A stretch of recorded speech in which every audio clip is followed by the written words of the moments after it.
Meus queridos e minhas queridas, sejam muito bem-vindos a mais um episódio do Liberdade Financeira, nosso programa sobre tudo do universo dos investimentos. Meu nome é Gabriel Mello, sou especialista em investimentos. Segue lá no Instagram, @escolha investir sempre. E hoje estamos com uma edição de gala. Hoje temos uma ilustre presença de uma pessoa que tem uma posição super relevante na XP, é o Amâncio Paladino. Ele é diretor de produtos da XP Vida e Previdência, engenheiro de formação, formado pela Poli em São Paulo, fez MBA no INSPER. Ele construiu, né, boa parte da sua carreira no Itaú por 19 anos, e está com a gente na XP há 3 anos e meio, já é sócio da XP e é o grande nome, aí, um dos grandes nomes por trás da XP Seguradora e de todo esse grande sucesso, graças a Deus, né, que a gente vem tendo no mercado. Então, poxa, muito obrigado aí pelo seu tempo, Amâncio. Eu sei que é super disputada a tua agenda, então ficamos muito felizes aqui de te receber. E antes de te passar a bola, eu queria já te fazer uma pergunta. Quem é o Amâncio Paladino? Muito obrigado, seja bem-vindo. Obrigado, Gabriel. É um prazer aqui falar com você e contar um pouco aqui, né, do que acontece no dia a dia aqui para a sua audiência.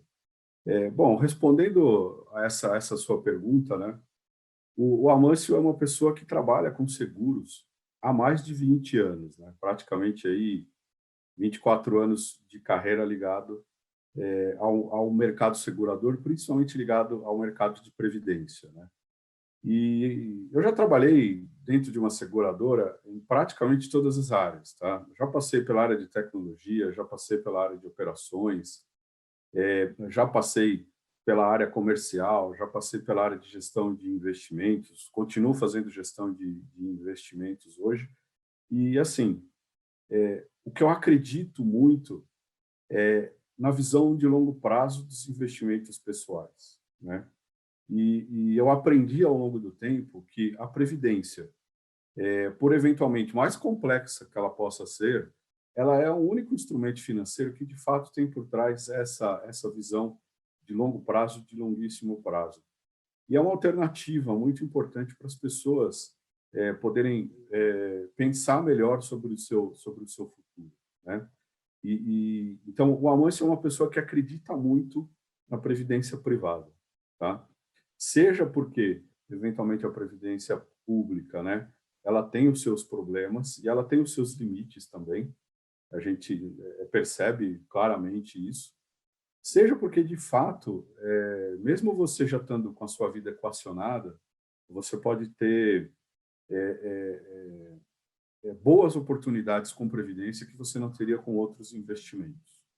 Então, basicamente, minha carreira foi toda baseada nisso e eu acredito muito nisso, não só profissionalmente, mas como pessoa também. Acho que isso é uma missão importante. Com certeza. Aqui na XP a gente tem muito forte a veia da educação, né, dessa visão educacional. E eu sou head, né, até tenho a felicidade de ser head de previdência aqui da Nipur, né, do nosso escritório. Então, eu também adoro, né, bater esse bumbo, né, dessa oportunidade, né, das vantagens.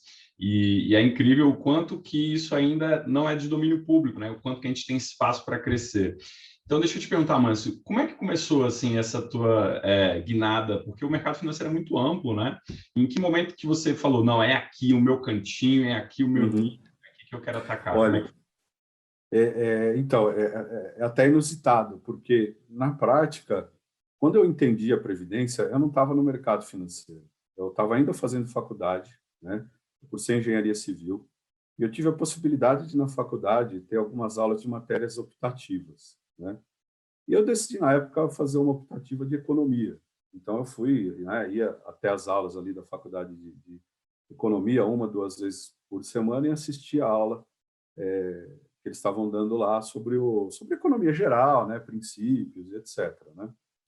E teve uma das aulas onde o professor ele falou sobre um tema que era a espiral de riqueza, ou seja, né, você consegue de fato ter uma espiral virtuosa no seu país na medida em que você incentiva a poupança interna, os investimentos, e aí você consegue ter mais investimentos e a coisa ela vai crescendo, gera uma espiral.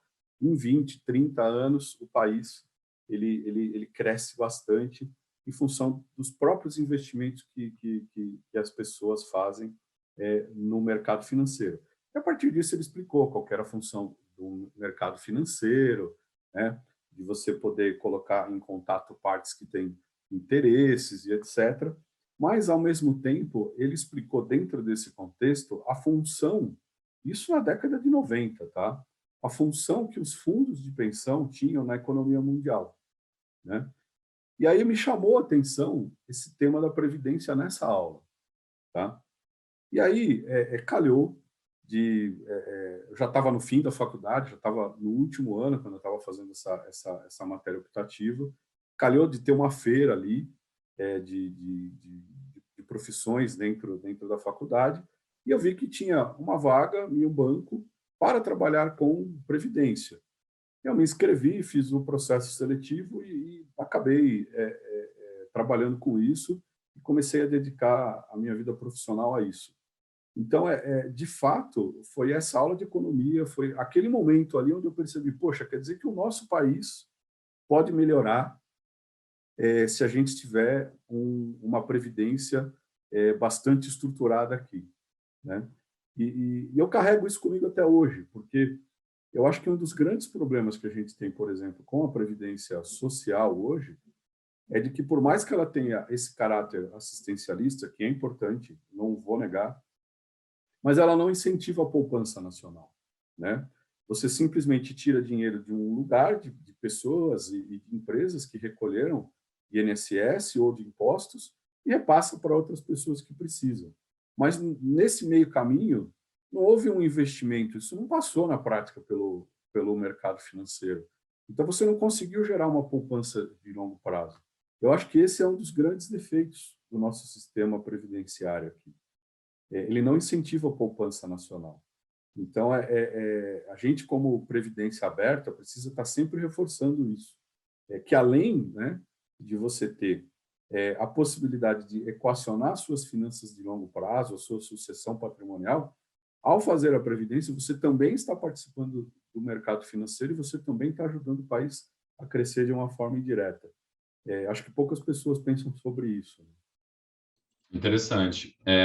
Na discussão da reforma da Previdência, se falou muito daquela questão do modelo de capitalização, né? Você acha que talvez um híbrido aí entre esse modelo mais assistencialista que a gente tem, e talvez não exatamente o que o Guedes colocou, porque tem muita crítica, até o próprio Chile, eu acho que eles têm esse modelo e pagam menos do que salário mínimo, enfim. É um modelo complexo, né? Mas, assim, o que seria um meio do caminho que você acha legal para atingir esse objetivo de fazer? Olha, eu acho que o modelo híbrido pode ser uma saída. Eu não vejo, de fato, o Brasil passando por uma transição aonde, olha, vamos desistir do modelo atual, né, que a gente chama de modelo de repartição, né, que é o tal do pacto de gerações, onde os mais novos pagam para os mais velhos. Vamos jogar isso fora e vamos simplesmente adotar um modelo de capitalização.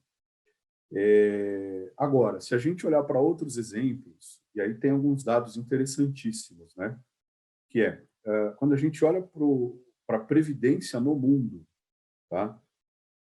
85% dos recursos de previdência do mundo estão na mão dos Estados Unidos. São 33 trilhões de dólares investidos em previdência. Eu não consigo nem conceber o que é $1 trilhão, quanto mais 33 trilhões de dólares. Então, você nota a força que isso tem. Isso é uma reserva que vem sendo construída desde os anos 60, né? Desde o pós-guerra. Então, e é desde o pós-guerra que, de fato, os Estados Unidos teve um boom na sua economia. Então, você nota que essa correlação entre, olha, o país que tem 85% dos recursos de previdência privada do mundo, né, ser uma das maiores economias, a maior economia do mundo durante muito tempo, né, está correlacionado. Isso tudo está no mercado financeiro, financiando projetos, financiando pessoas, financiando empresas. Então, é o tal do ciclo virtuoso, né? E a gente nota também, se a gente olhar dados, isso você pode consultar, por exemplo, no site da OCDE, que os outros 15% da Previdência Mundial estão basicamente concentrados em países de origem anglo-saxônica.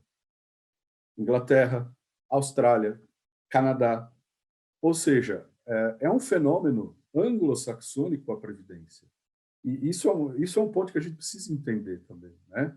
Eventualmente, existem questões culturais envolvidas nesse pensamento de longo prazo que talvez não tenham permeado para todos os países do mundo, né? Então, é um ponto que chama a atenção. Não estou dizendo que é melhor nem pior, longe disso, mas é um ponto que chama a atenção, essa concentração de recursos de previdência em países anglo-saxônicos. Eu acho que é uma coisa que a gente poderia olhar mais a fundo e entender por quê. Então, assim, ao mesmo tempo em que eu não acredito, de fato, que a gente consiga ter uma transição, tá? Assim, uma hard transition, né? Da gente simplesmente falar, não, acabou um sistema e agora começa outro. A gente tem que olhar com muito carinho para essas informações que a gente percebe do mundo, porque, de fato, quem tem uma economia de ponta também tem uma previdência privada de ponta, entendeu? Interessante. E no Brasil, que a gente tem essa memória inflacionária tão viva, né? O pessoal aqui, a gente brinca, quando a gente dá curso, né, falando sobre investimento, a gente brinca que se você der R$ 10 para um brasileiro, ele gasta 20, né? Então, é difícil o pessoal ter essa visão de poupar, de poupança, por conta dessa memória inflacionária ainda tão viva. E agora, mais do que nunca, a inflação, né, 10%, enfim, estamos num momento difícil em termos de inflação. Mas, assim, olhando a longo prazo, eu vejo que a gente já, evoluiu muito, mesmo que a gente ainda esteja bem no iniciozinho da jornada. Então, eu queria te perguntar, como é que você vê o futuro, né? Assim, até conectando isso com a sua carreira, né? No caso, você construiu uma sólida carreira ali no Itaú, e aí, de repente, viu uma oportunidade, poxa, juntou forças com a XP, né? Nesse foguete XP que a gente brinca, né? Como é que você vê isso em relação ao mercado e como é que foi para você no teu caso, né? Tipo assim, qual foi a sua aposta em fazer essa transição? Não, perfeito. Então, vamos olhar um pouco para a história do mercado para a gente poder entender um pouco por que dessa minha entrada aqui no foguete, né? Se a gente olhar para o mercado de previdência aberta, nos últimos 20 anos, basicamente, ele foi um mercado muito calcado em fundos de renda fixa, tá? Por vários motivos. Pelo motivo de que a norma de previdência, né, não permitia investimentos arrojados, ao mesmo tempo em que você tinha taxas de juros no país que sempre foram muito confortáveis, né? E, poxa, sempre foi um bom negócio comprar títulos públicos, né? Então, se você olhar ali, em meados dos anos 90, 96, 97, a gente tinha taxas de juros Selic que beiravam os 45% ao ano, né? Teve momentos onde a taxa chegou a 45% ao ano, depois ela caiu um pouquinho para 25%, né? Então, era muito confortável você ter aplicações em renda fixa, comprando títulos públicos, pós-fixados, em momentos de queda você pensava em comprar pré-fixado e ficava nesse play. Permitia também que fossem cobradas taxas dos clientes que eram muito altas, afinal de contas, quem é que vai perceber, por exemplo, uma taxa de 3% num plano de previdência se ele está rendendo 45%, 50% ao ano, né? Tudo isso ficava oculto, né? Então, eu costumo dizer que a taxa de juros ela é como se fosse uma nuvem, né? À medida em que ela sobe, você deixa de enxergar oportunidades e só enxerga aquilo que está na sua frente, muito próximo de você. Então, o mercado cresceu dentro desse contexto, tá? E aí, quando a gente começa a perceber que, historicamente, as taxas de juros elas vão decrescendo, e mesmo nesse período aqui de alta, de taxa de juros para controle da inflação, se a gente olhar a história da taxa, ela está baixa, tá? Então, a gente tendo essa visão de tendência de queda de taxa de juros, sabendo que, eventualmente, ela pode ter alguns spikes aí, subir e tal, depois desce de novo. Mas a gente olha que tem muita oportunidade no mercado, porque teve um mercado que foi construído em cima de um conceito, e à medida em que surge um novo conceito de plataforma de fundos aberta, né? Hoje aqui na XP Vida e Previdência a gente tem mais de 146 fundos abertos para os clientes aplicarem.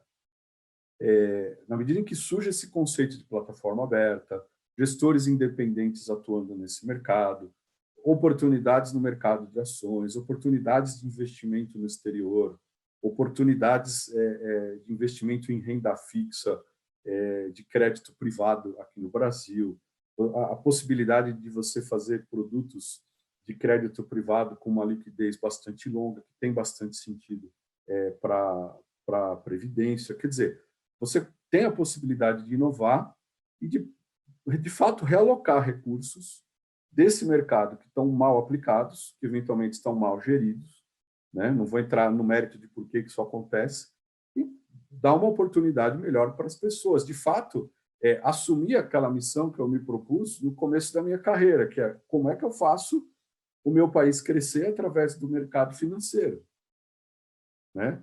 Então, casou a minha convicção pessoal com o objetivo da XP. E foi por isso que eu vim para cá construir isso, entendeu? Legal. Não, e é incrível, assim, eu também, vindo do setor bancário, né, trabalhei também em grandes bancos por muito tempo e assim, também foi uma coisa incrível que eu estava lá meio que na minha, vamos dizer, e aí a XP surgiu, assim, passando, e eu, caramba, oportunidade, né? Então, às vezes as coisas acontecem quando tem que acontecer, né? E como é que você vê, assim, eu gosto sempre de, quando eu falo com o pessoal da XP, falar um pouquinho dessa questão da cultura da XP, né? Como é que é para você experimentar, né? Você que tem bastante tarimba, já tem bastante carreira no mercado, experimentar essa visão da cultura XP. Eu acho muito diferente do que eu estava acostumado e me encontrei, assim, sabe? Me sinto muito feliz. Acho que a galera é muito disruptiva, pensando fora da caixa. Como é que é para você essa visão da cultura? Olha, eu acho que tem uma palavra que eu posso definir isso, que chama libertação. De fato, eu percebi, né, depois que eu vim para cá, foi um salto de fé, assim, você olha, né? E os primeiros dias que eu vim fazer entrevista, eu visitei a XP, eu olhei e falei, puxa vida, será que isso aqui vai fazer sentido para mim? É muito diferente, né? Mas eu abracei. Aí eu comecei a perceber que, de fato, eu vivia em um ambiente onde eu era praticamente preso, né? Assim, você se acostuma a isso, né? Porque tem um certo conforto envolvido nessa situação também, mas, ao mesmo tempo, você para de inovar, você só pensa nas coisas que podem dar errado, você não pensa nas coisas que podem dar certo. E aí você vai se tornando um profissional mais duro, um profissional que, de fato, não vê oportunidades quando elas aparecem. E na XP isso começou a florescer muito rápido, né? Você começa a perceber que as suas ideias elas são ouvidas, você começa a perceber que, de fato, você tem liberdade para colocar as coisas em prática, de fato, você consegue assumir riscos e a gente sempre erra rápido e corrige rápido, né? Então, assim, é muito libertador poder trabalhar com isso, de fato, construir uma coisa que faça sentido, né? Não só em nível pessoal, mas para a sociedade em si. Então, eu acho que é muito bom, é muito bom. Legal, eu concordo assim, eu pego um case muito bacana também, que quando o Berenguer, né, José Berenguer, que veio para o Banco XP, saiu do JP Morgan, né, saiu uma manchete bem grande no jornal, falando assim, XP mostra jogo de gente grande ao atrair Berenguer, né? E aí, poxa, quando a gente recebe outros executivos, né, como você, como outras pessoas, né, que estão aí, o Arthur Wickman lá do Private, enfim, pessoas que têm muita respeitabilidade no mercado e que estão vindo para a XP, né? A XP carrega um pouco aquela ideia dos garotos, né? A gente tem até alguns filmes de propaganda sobre isso. Então dá muita felicidade, né? E a gente se sente muito abastecido, vamos dizer assim, de oportunidades quando a gente vê grandes nomes vindo para cá, né? E aí agora olhando um pouquinho para frente, assim, como é que você enxerga o futuro, assim, né? Não só da XP, enfim, do nosso negócio, mas do país, da economia, né? A gente vê uma economia que é muito louco isso. Quando a gente olha para frente, parece que está tudo ruim, né, no primeiro momento. Mas ao mesmo tempo, quando a gente olha para trás, olha o tanto que já foi muito pior, né? E por pior que pareça hoje, já foi muito pior, já melhorou muito, né? Então, como é que é a tua visão de olhando para frente, assim? Você vê uma economia que vai superar esses desafios ou a gente ainda vai ficar muito tempo nessa turbulência, nesse voo de galinha, enfim, como é que você está em relação ao futuro?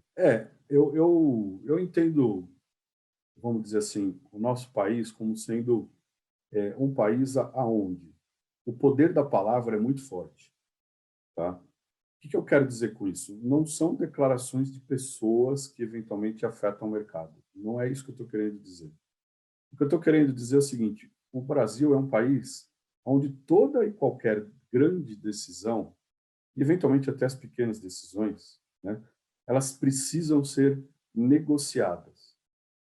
E o poder da palavra para isso é muito relevante. Então, a gente não consegue tomar uma decisão que, eventualmente, em outros países, parece muito rápida de ser tomada. A gente não toma uma decisão aqui de maneira rápida. Tudo tem que ser discutido, todas as fases têm que ser analisadas, aí implementa essa decisão. Aí tem as pessoas que não vão concordar com isso, que vão contestar, e vai, e vem, e volta. Mas isso é um processo do nosso país, é um processo do nosso povo. É assim, né?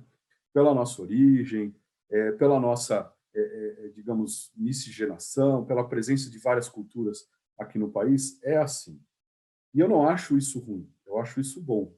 No sentido de que quando a gente, de fato, consegue concluir alguma coisa e decidir sobre aquilo, isso é implementado e é seguido e está todo mundo convencido de que é desta forma.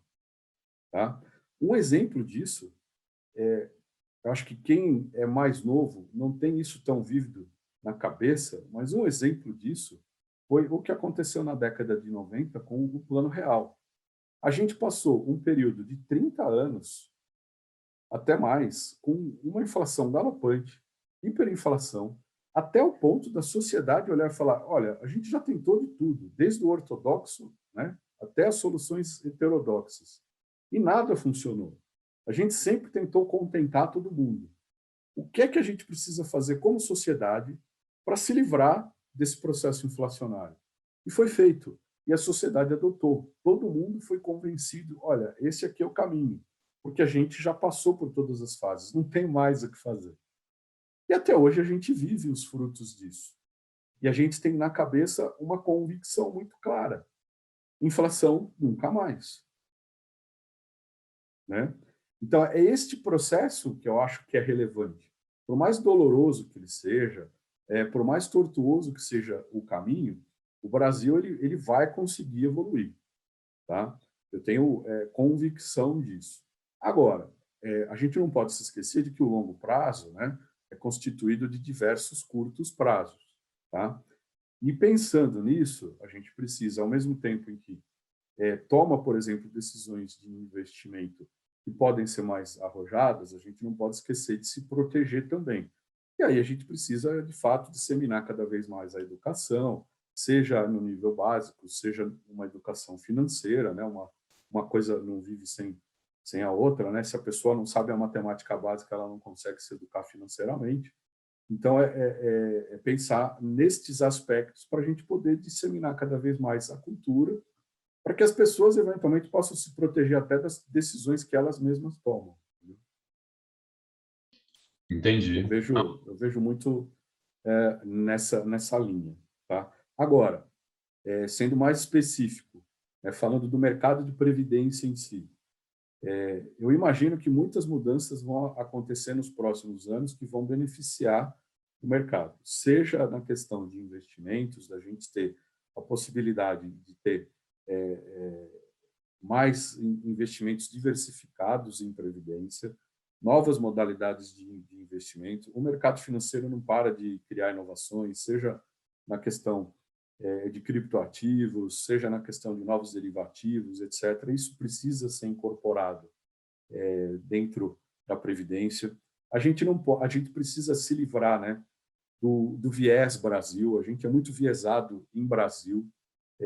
Eventualmente, a gente precisa também pensar que existem oportunidades de investimento no exterior para longo prazo que fazem sentido. Tá? Então, acho que isso são caminhos que vão ser percorridos, ao mesmo tempo em que a gente vai ter inovações em produtos de previdência também. Né? A gente constrói uma questão de acumulação em previdência que é muito forte, né? Mas a gente ainda não pensou em como é que a gente usufrui isso que a gente acumulou. Né? Como é que a gente desacumula da melhor forma possível? E hoje as opções que existem, elas talvez não sejam as ideais para a nossa sociedade. Então, acho que a gente vai ter uma evolução nesse tema da desacumulação também. Como é que a gente usufrui melhor daquilo que a gente acumulou. Mas quando o papo é bom, passa rápido, né? Então já chegamos ao final do nosso tempo. Queria te agradecer muito, né? E te deixar um espaço aí para as tuas palavras finais. Não, olha, assim, fico muito feliz em poder, né, contar essas histórias, dar essa visibilidade para o mercado de previdência, né, trazer esse conhecimento.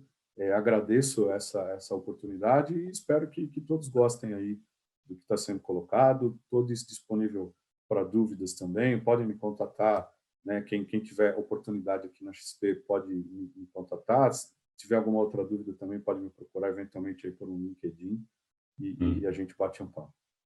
Maravilha, poxa, muito obrigado. Pessoal, fiquem de olho, né? Vamos soltar a entrevista logo e, poxa, fiquem de olho na Previdência, hein? Sejam previdentes. Tudo de bom, tchau para vocês, até mais. Até mais, obrigado.